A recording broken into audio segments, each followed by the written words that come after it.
Ya, bismillah. Kalau selain treatment ya untuk kasus-kasus HNP, juga perhatikan dari makanan ya. Ada makanan-makanan yang dilarang untuk kasus-kasus HNP. Rata-rata dari orang-orang yang kita tangani ya, pasien-pasien yang kita tangani saat itu kebanyakan suka kacang. Anda suka kacang nggak? Jarang sih.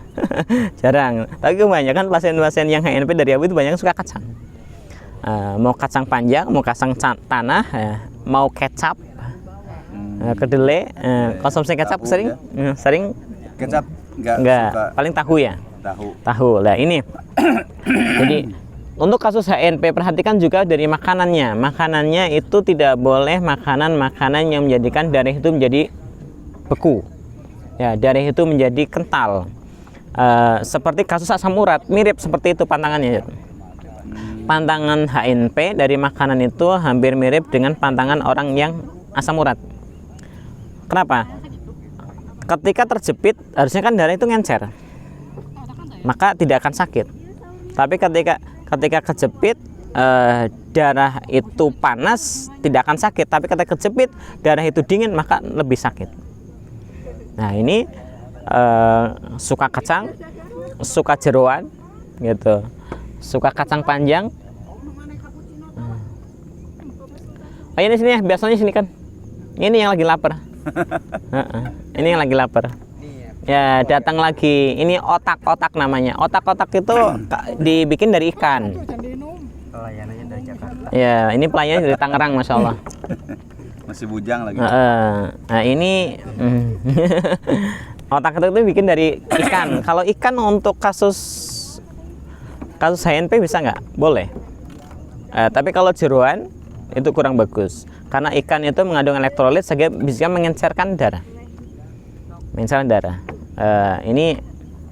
Tapi kalau seafood gimana seafood? Seafood kan ikan laut. Ya, seafood ikan laut. Kalau seafood itu lebih condong ke panas. Jadi kalau yang asam lambung berlebih ke seafood itu juga nggak boleh. Tapi kalau untuk yang kekentalan darah, kalau ke seafood itu lebih menghangatkan. Atau lebih menghangatkan karena sifat elektrolit juga menghangatkan. Nah ini jadi perhatian untuk kasus-kasus yang HNP, perhatikan pola makannya, terutama yang suka kacang nih. Kacang itu lebih ampuh untuk kasus HNP, lebih cepat sakitnya. Ya. Tapi kalau kacang hijau, bukan kacang hijau, kacang panjang.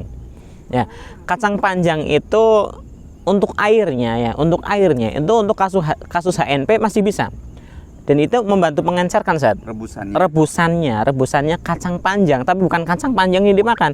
Kalau kacang panjang yang dibikin lalap itu sakit. Nah, kadarnya beda. Kadar ketika dimakan masih mentah dengan kadar ketika sudah direbus diambil airnya itu beda. Karena sudah diekspresikan, ketika diekspresikan lebih menghangatkan, tapi ketika masih hijau itu justru mengenalkan. Kalau yang kasus darah rendah, kacang panjang itu lebih bagus direbus dimakan kacang panjangnya. Apalagi yang badan nggak mau gendut tuh, badan nggak mau ngisi, badan krempeng, kacang panjang direbus bikin gendut. Berarti kalau yang udah gendut tuh jangan ya. Tapi kalau yang HNP akan kacang panjang dilalap itu nama sakit. Tapi kalau kacang panjang direbus diambil airnya itu menjadi meninggalkan sakit, membuang sakit. Ini apa? Kacang hijau yang suka dipakai bubur itu. Nah, itu sama, nggak boleh juga. Sama. Kacang hijau kalau untuk asam urat baik kacangnya maupun airnya tetap sama. Nggak boleh. Berarti ketika kasus kekentalan pun untuk HNP pun nggak boleh. Iya. Tapi kalau untuk asam lambung, kacang hijau bagus. Apalagi air kacang hijau yang ditambah dengan pemanis, mau gula, mau madu, kacang hijau ketemu dengan madu untuk asam lambung itu akan menenangkan. Apalagi lambung yang kering itu akan melembabkan.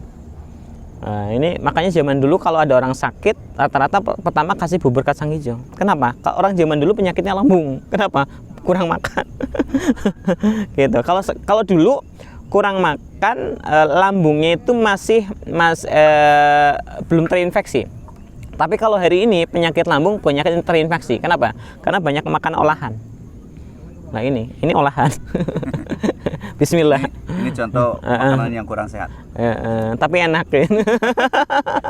Ya, sahabat Cordova, kita sedang menikmati ngopi sore. Ingat, ngopi itu ada jadwalnya, ada dua, jadwal pagi dan jadwal sore. Jadwal pagi itu jam 7 sampai jam berapa? Jam 9. Kalau jadwal sore jam 5 sampai jam 7. Ya, sehatkan badan kita dengan pola, bukan dengan obat. Salam sehat Cordova, Tasikmalaya. Bismillah.